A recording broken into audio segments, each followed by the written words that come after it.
તો વાત કરીએ સુરતની તો સુરતમાં તરુણ સાથે દુષ્કર્મ આચરનારની ધરપકડ કરવામાં આવી છે। ત્યારે તરુણના પિતાના મિત્ર દ્વારા આ દુષ્કર્મ આચરવામાં આવ્યું હતું, જ્યાં પોલીસે આરોપીની ધરપકડ કરી છે। ત્યારે આરોપી મૂળ પશ્ચિમ બંગાળનો રહેવાસી છે, જ્યાં આરોપી સુરતમાં મજૂરી કામ કરતો હતો।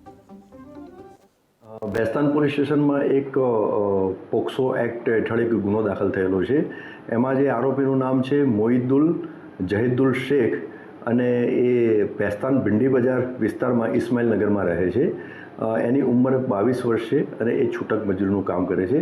છેલ્લા 3 માસથી એ એના પરિવાર સાથે ત્યાં રહે છે। મૂળ એ વેસ્ટ બંગાળનો છે। આ જે આરોપી જે છે એ આ જે વિક્ટીમ જે છે બાળક એના ફાધર જોડે પરિચય થયેલો હતો અને અગાઉ એમની સાથે કામ કરતો હતો।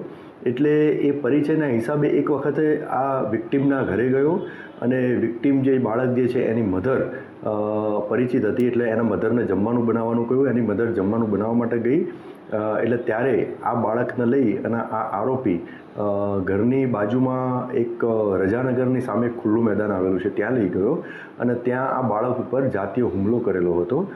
તો તે જ અનુસંધાને આ ભેસ્તાન પોલીસ સ્ટેશનમાં ક્રિમિનલ કેસ દાખલ થયેલો છે અને ગુનાની તપાસના કામે પૂરતા પુરાવા એકત્રિત થયેલો